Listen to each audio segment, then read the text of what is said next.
জাতীয় স্বার্থে কাউকেই আমরা ছাড় দিয়ে কথা বলবো না। 70 ভাগ মানুষ যারা ভোট দিতে গিয়েছিল তাদের প্রায় 70 ভাগ, 68 ভাগের ঊর্ধ্বে তারা সংস্কারের পক্ষে রায় দিয়েছে। ওই পাকিস্তান বাহিনী ভোটের অধিকার স্বীকার করে নাই বলে তাদেরকে চড়া মূল্য দিতে হয়েছিল। আজকেও যদি সেই পুরানা কায়দায় চিন্তা করা হয় জনগণের ভোটকে অস্বীকার করার, অগ্রাহ্য করার, অপমান করার, তাহলে দেশবাসীকে অপমান করার খেসারত গোনার জন্য তৈরি থাকতে হবে। আমি বলার পরে তো হইচই পড়ে গেছিল। আমি বলেছি যে তিনি বিদ্রোহ করেছেন, বেওকুফরা বুঝেছে তিনি স্বাধীনতা ঘোষণা করেছেন। এইটা নিয়ে কি যে হইচই। তিনি অবশ্য বলেছেন অনেক সময় এরা ইংলিশটা বুঝে না, উনি ঢাকা বিশ্ববিদ্যালয়ের ইংরেজি শিক্ষকদেরকে রেফার করেছেন। এরপরে তিনি বলেছেন যে না, আমার কাছে এগুলা সংরক্ষিত আছে, পয়সাও লাগবে না, আমি দেখাই দিব, চলে আসো আমার বাড়ি। জানবে না, বুঝবে না, তার আগেই চায়ের কাপে ঝড় তুলবে। কেন তুলে জানেন? মূল ইস্যুকে চাপা দেওয়ার জন্য তুলে।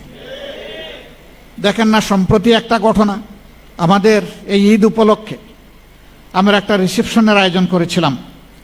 বিদেশি কূটনীতিবিদরা এবং আমাদের বন্ধুরা এখানে এসেছিলেন। ঈদের দিনটা মানুষ একটু খোলা মনে সবার সাথে মিশে, আমি একটু মিশেছি। হায় রে আল্লাহ, এটা নিয়ে কি যে অবস্থা। নবীজি এটা করেছেন রে ভাই, তিনি তার প্রিয়তম সাহাবীর সাথে এটা করেছেন। এটা তো আমার নবীর প্রিয় সুন্নত। আমি তো আমার নবীর প্রত্যেকটা সুন্নতকে ভালোবাসি। কে কি বললো না বললো এগুলার পাত্তাই আমি দেই না। তুমি বলতেই থাকো, আমি করতেই থাকবো। হ্যাঁ, মানুষ হিসাবে যদি ভুল করি অনুতপ্ত হব, ক্ষমা চাইব, কোনো অসুবিধা নাই। কিন্তু আমার শুদ্ধ কাজটাকে ভুল হিসাবে চালিয়ে দিবা আর মনে করবা নিজেই শুধু জ্ঞানী, আর সবাই চোখ বন্ধ করে অথবা উট পাখির মতো ঠোঁট বালিতে ঢুকে বসে আছে, এটা মনে করবা না। দুনিয়া এখন বড় চালাক। তুমি যে রাস্তা দিয়ে হাঁটো ওই রাস্তা অবজার্ভ করার জন্য তোমার রাস্তায় শত সার্চ লাইট বসে আছে। থাকো। আমাকে একদিন একজন বিখ্যাত সাংবাদিক জিজ্ঞেস করলেন যে আপনাদের নিয়ে এত নাড়াচাড়া করে কেন? আমি বললাম খুব ভালোবাসে তো, এই জন্য কসলায় আমাদের ভালো কথাটাকে টুইস্ট করে অন্যভাবে উপস্থাপন করে। একটা কথা এক লাইনে সব বলা যায় না, হয়তো 3টা লাইন বললাম, ওর পছন্দ হয়েছে আমাকে ঘায়েল করার জন্য একটা লাইট পোস্টিং দেবো, ওইটাকেই ফটোকার্ড বানিয়ে ছেড়ে দিল, বাকি 2 লাইনের খবর নাই। ভাইগুলো তো ভালো জিনিস না। আমরা জানি আমাদের সাংবাদিক বন্ধুরা এগুলা করতে চান না, তাদেরকে করানো হয়, করতে বাধ্য করা হয়। শাসন ক্ষেত্রে শাসক বদলেছে কিন্তু শোষণের ধারা বদলায়নি। ইতিমধ্যে যে সমস্ত লক্ষণ ফুটে উঠেছে আপনারা সবাই পরিষ্কার। সর্বশেষ যেটা পেরেক মারা হচ্ছে, একটা গণতান্ত্রিক ধারা চালু হোক, এই জন্য এই নির্বাচনের ফলাফল নিয়ে আমাদের অনেক কষ্ট আছে। সব কষ্ট চেপে আমরা বলেছি আমাদের দেশটা গণতান্ত্রিক ট্রেন হিসাবে রেল লাইনের উপরে উঠুক, চলুক, সামনের দিকে চলুক, আস্তে আস্তে ঠিক হয়ে যাবে। তো উঠায় দিলাম। এই উঠায় দেওয়ার পরে এখানে প্রশাসক, ওখানে প্রশাসক, ওখানে প্রশাসক, এটা কি? এটা তো সংবিধান বিরোধী।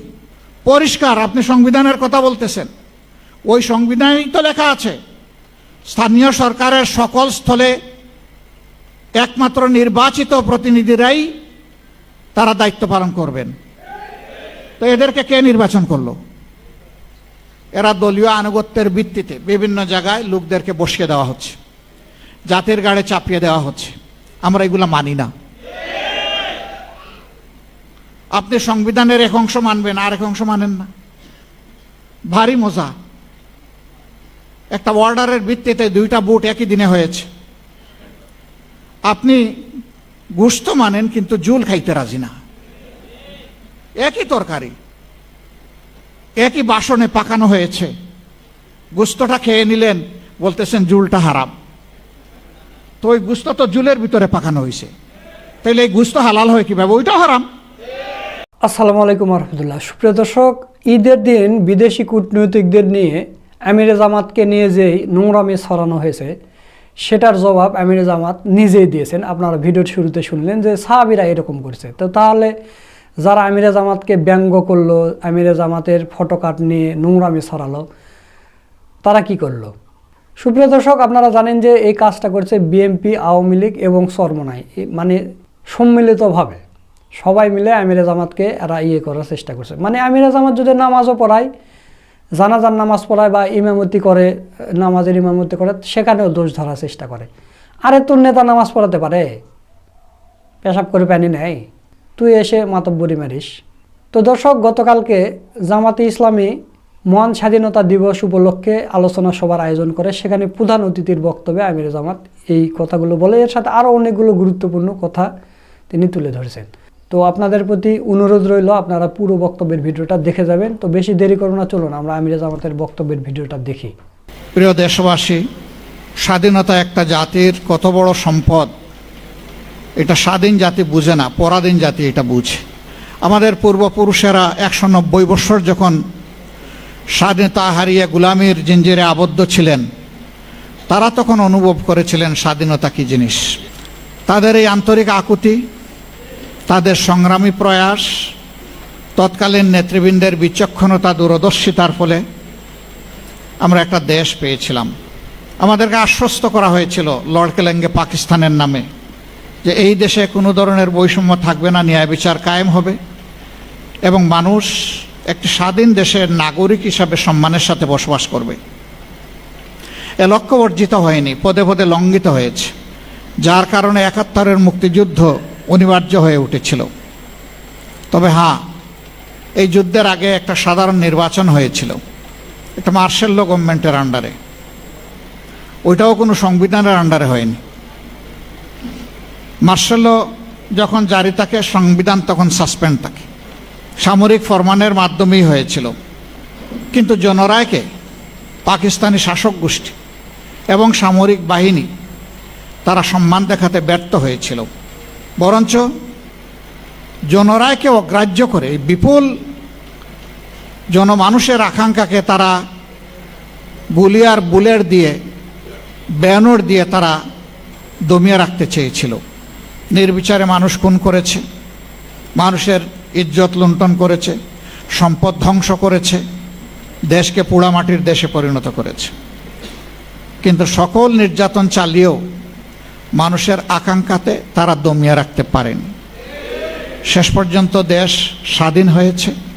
আরেকবার সেই লড়াকু সমস্ত যোদ্ধাদেরকে অন্তরের অন্তঃস্থল থেকে গভীর কৃতজ্ঞতা জ্ঞাপন করছে, যারা আমাদের জন্য একই মানচিত্রকে স্বাধীনতার মূলকে উপস্থাপন করেছেন, যারা আমাদেরকে একটি সম্মানজনক পতাকা হাতে তুলে দিয়েছে। এই পতাকা এবং মানচিত্রের হাত ধরে বাংলাদেশটা বদলে যাওয়া উচিত ছিল, কিন্তু না, বোতল পরিবর্তন হয়েছে, ভিতরের জিনিস পরিবর্তন হয়নি। এক এক করে 54 বছর বিদায় নিয়েছে। আমরা আগামীকাল 55তম বছরে ইনশাল্লাহ পা দেব একটা জাতি হিসাবে। দ্বিতীয় বিশ্বযুদ্ধের পর জাপান কি অবস্থায় ছিল সবাই জানেন, কিন্তু মাত্র 3 বছরের মাথায় তারা বিশ্বকে চমকে দিল।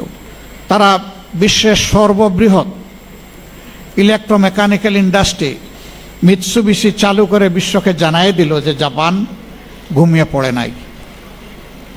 সেই জাপান সেখান থেকে বের হয়ে আসতে পারল, বের হয়ে এসে এখন বিশ্বের একটি উন্নত মর্যাদাশীল জাতি হিসেবে নিচেরা দাঁড়াতে পারল। এই অঞ্চল দুইবার স্বাধীনতা অর্জন করার পরেও আমরা কেন পারলাম না? এই না পারার কারণ আমাদের সাধারণ জনগণ নয়, এই না পারার কারণ হচ্ছে নেতৃত্বের ব্যর্থতা, লোভ, অদূরদর্শিতা এবং সীমাহীন দুর্নীতি। দুর্নীতি শুধু টাকা পয়সা হাত লাগলে হয় না, হ্যাঁ এটাও দুর্নীতি। সবচেয়ে বড় দুর্নীতি হচ্ছে মানুষের অধিকার হরণ করা, অযোগ্য লোকদেরকে যোগ্য জায়গায় বসিয়ে দেওয়া, যোগ্যতা সম্পন্ন লোকদেরকে অপমান করে তাড়িয়ে দেওয়া, এটি হচ্ছে সবচেয়ে বড় দুর্নীতি। দুর্নীতির এই বিষ বাষ্প যতক্ষণ পর্যন্ত সমাজ থেকে বিদায় না নেবে, আমাদের সমাজ স্বাধীনতার কাঙ্ক্ষিত সুফল ভোগ করতে পারবে না।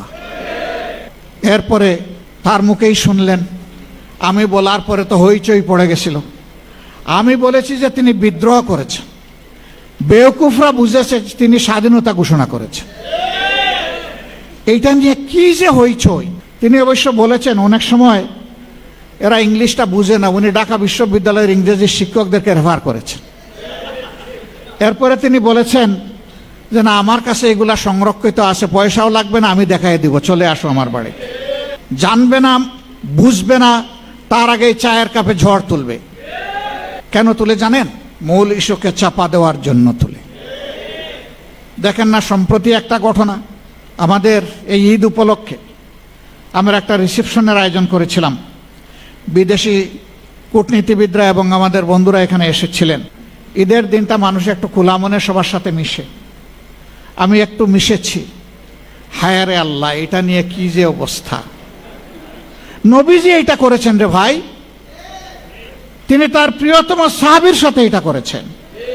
এটা তো আমার নবীর প্রিয় সুন্নত।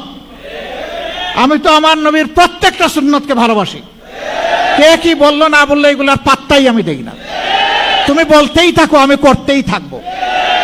হ্যাঁ, মানুষ হিসাবে যদি ভুল করি অনুতপ্ত হব, ক্ষমা চাইব, কোনো অসুবিধা নাই। কিন্তু আমার শুদ্ধ কাজটাকে ভুল হিসাবে চালিয়ে দিবা আর মনে করবা নিজেই শুধু জ্ঞানী, আর সবাই চোখ বন্ধ করে অথবা উট পাখির মতো ঠোঁট বালিতে ঢুকে বসে আছে, এটা মনে করবা না। দুনিয়া এখন বড় চালাক। তুমি যে রাস্তা দিয়ে হাঁটো, ওই রাস্তা অবজার্ভ করার জন্য তোমার রাস্তায় শত সার্চ লাইট বসে আছে। থাক।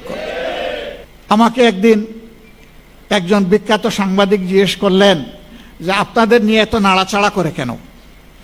আমি বললাম খুব ভালোবাসে তো, এই জন্য কসলায় আমাদের ভালো কথাটাকে টুইস্ট করে অন্যভাবে উপস্থাপন করে।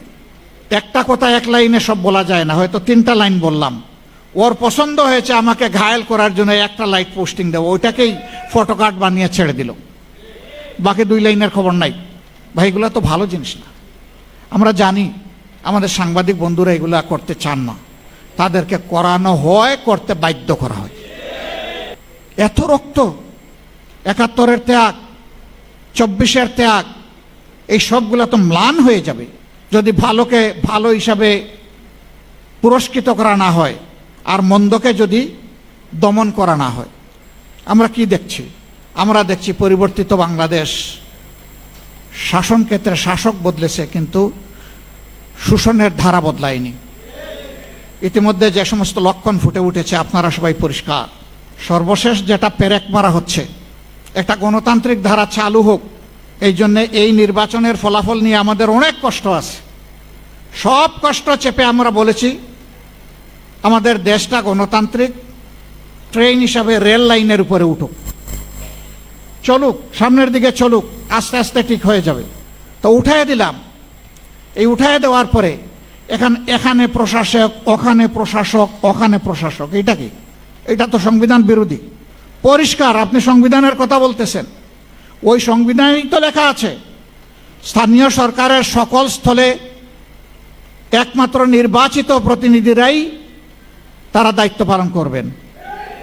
তো এদেরকে কে নির্বাচন করলো? এরা দলীয় আনুগত্যের ভিত্তিতে বিভিন্ন জায়গায় লোকদেরকে বসিয়ে দেওয়া হচ্ছে, জাতির গাড়ে চাপিয়ে দেওয়া হচ্ছে। আমরা এগুলা মানি না। আপনি সংবিধানের এক অংশ মানবেন, আর এক অংশ মানেন না। ভারী মজা। একটা অর্ডারের ভিত্তিতে 2টা ভোট একই দিনে হয়েছে। আপনি গোশত মানেন কিন্তু জুল খাইতে রাজি না। একই তরকারি একই বাসনে পাকানো হয়েছে, গোশতটা খেয়ে নিলেন, বলতেছেন জুলটা হারাম। তো ওই গোশত তো জুলের ভিতরে পাকানো হয়েছে, তাহলে এই গোশত হালাল হয় কিভাবে? ওইটাও হারাম। জনগণকে এত বোকা মনে করার কারণ নাই, জনগণ সব বুঝে। হ্যাঁ, আপনারা মানবেন, তবে সহজে মানবেন না, আমরা বুঝতেছি।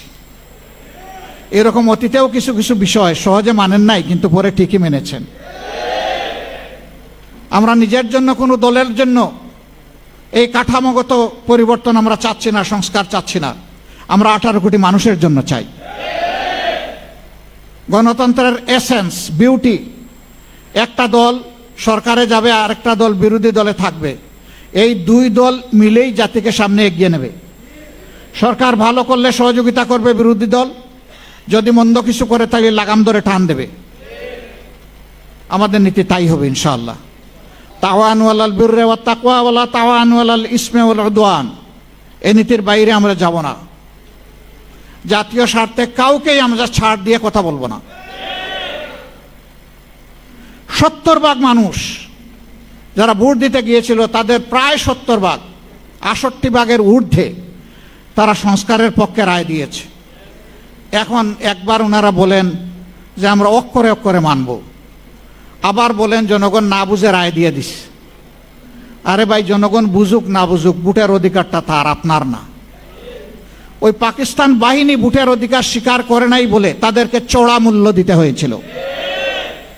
আজকেও যদি সেই পুরানা কায়দায় চিন্তা করা হয় জনগণের ভোটকে অস্বীকার করার, অগ্রাহ্য করার, অপমান করার, তাহলে দেশবাসীকে অপমান করার খেসারত গোনার জন্য তৈরি থাকতে হবে। যেই দেশবাসী রক্ত দিয়ে ফ্যাসিবাদ হটানোর রাস্তা চিনে ফেলেছে, এই দেশবাসীকে আর দমানো যাবে না। কি দিয়ে দমাবেন? ফাঁসি তৈরি আছে। কি দিয়ে দমাবেন? গুলি করবেন, তৈরি আছে। কি দিয়ে দমাবেন? আবার আয়নাঘর কায়েম করবেন, তৈরি আছে। কিন্তু বলে দিচ্ছি, ওই জীবনের বিনিময়ে সব ফাঁসি, এই ধরনের মতলবী বিচার ব্যবস্থা এবং আয়নাঘর সব গুলিয়ে দেওয়া হবে ইনশাআল্লাহ। আর এগুলো কায়েম করতে দেওয়া হবে না। জনগণের অধিকারের সাথে যারাই সিনেমিনি করবে তাদের সাথে আমরা কোনো আপোষ করব না। জাতীয় জীবনে আমরা এখন একটা গুরুত্বপূর্ণ জায়গায় আছি, খুবই জটিল জায়গায় আছি। সম্প্রতি যুদ্ধের কারণে গোটা বিশ্ব অস্থির, অর্থনীতি অনেক দেশের ভঙ্গুর হয়ে পড়েছে। জ্বালানির অভাবে অনেক দেশ খুঁড়িয়ে খুঁড়িয়ে হাঁটছে। অবশ্য আমরা জ্বালানিতে খুবই সমৃদ্ধ, কারণ আমাদের মন্ত্রী মহোদয় বলেছেন কোনো কিছুর আমাদের অভাব নাই। এই অভাব না থাকার কারণেই কয়েক কিলোমিটার একটা পাম্পের সামনে এখন সারি সারি লাইন। তো অভাব নাই তো এত লম্বা লাইন কেন? আজকেও আমি বিভিন্ন ইন্ডাস্ট্রি মালিকদের সাথে কথা বলেছি। আচ্ছা, বুঝলাম গাড়ি চলবে না, না হয় হাঁটলাম। তো ইন্ডাস্ট্রি যদি না চলে তাহলে এই দেশ চলবে কিভাবে? সেই ইন্ডাস্ট্রির চাকা ঘুরতে হলেও তো আমার জ্বালানি লাগবে। এ পরিস্থিতি সৃষ্টি হওয়ার সাথে সাথে বলেছিলাম বিকল্প সন্ধান করুন। আজকে বলবো সংকীর্ণতা থেকে বের হয়ে আসুন। এটা সরকারের একার সমস্যা নয়, এটি 18 কোটি মানুষের সমস্যা। এটা শুধু বাংলাদেশের সমস্যা নয়, এটা গ্লোবাল প্রবলেম। এই ধরনের জাতীয় সমস্যায় খোলা মনে সবাইকে নিয়ে বসেন। আমরা প্রস্তুত সব দিক থেকে সহযোগিতা করতে, যতটুকু সম্ভব। আজকেও কয়েকটা দেশের প্রতিনিধিদের সাথে কথা বলেছি যে তারা এই পরিস্থিতিতে আমাদেরকে কি সহযোগিতা করতে পারে। তারা বলেছে আমরা সাধ্যমতো বন্ধু দেশকে সহযোগিতা করার জন্য প্রস্তুত আছি।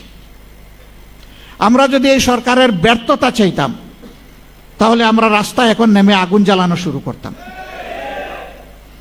আমরা তো সরকারের সফলতা চাই, কিন্তু সরকারই যদি উল্টা পথে হাঁটে আমাদের তো করার কিছু নাই।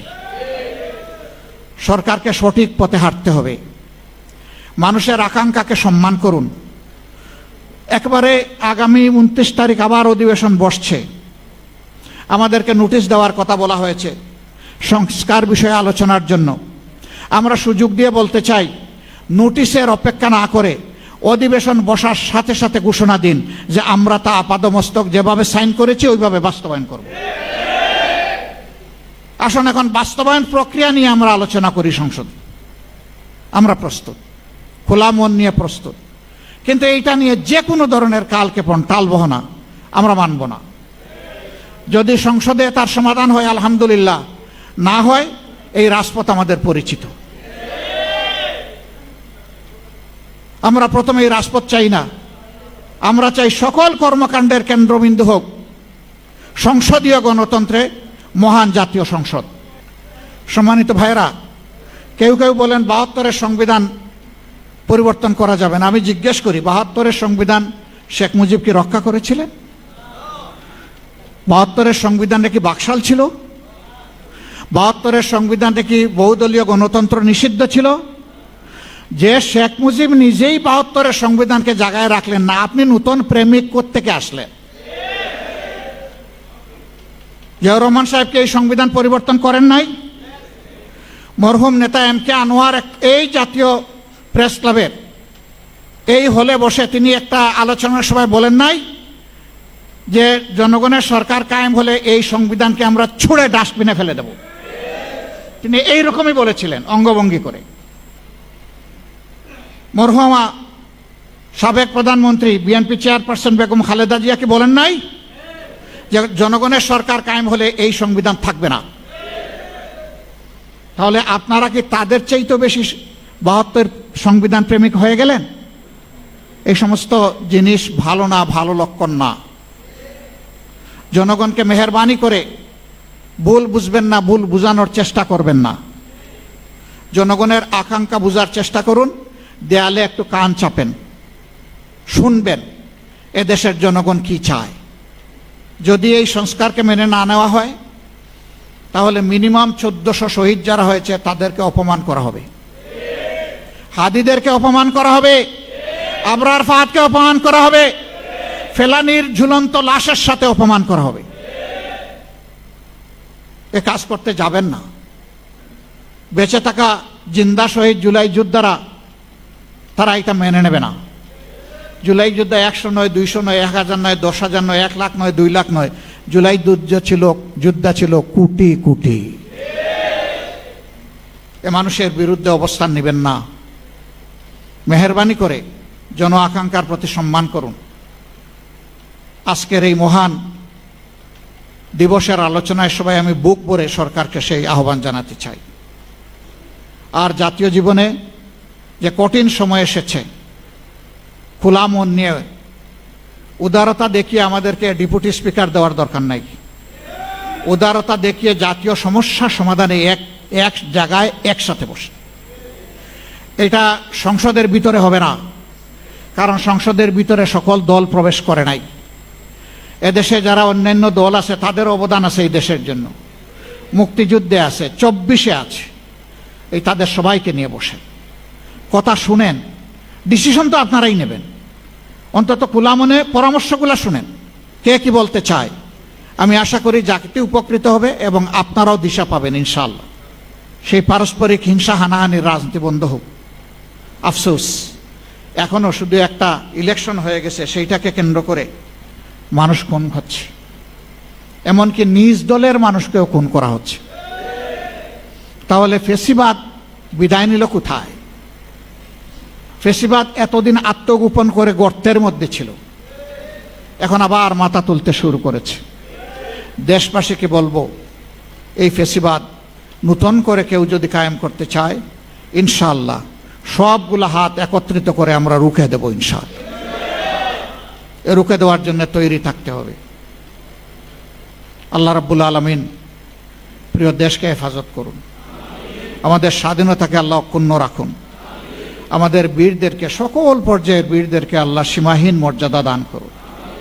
প্রিয় দেশের জনগণকে অধিকারের পক্ষে সজাগ থেকে অধিকার আদায় না হওয়া পর্যন্ত লড়াই চালিয়ে যাওয়ার তৌফিক আল্লাহ তাআলা দান করুন। সবাইকে অসংখ্য ধন্যবাদ। আল্লাহ তাআলা আপনাদের সবাইকে সুস্থ রাখুন। প্রিয় দেশবাসী এবং প্রবাসে অবস্থানরত ভাই ও বোনেরা, সবার প্রতি আরেকবার শুভেচ্ছা জ্ঞাপন করে আমার বক্তব্য শেষ করছি। আল্লাহ হাফিজ।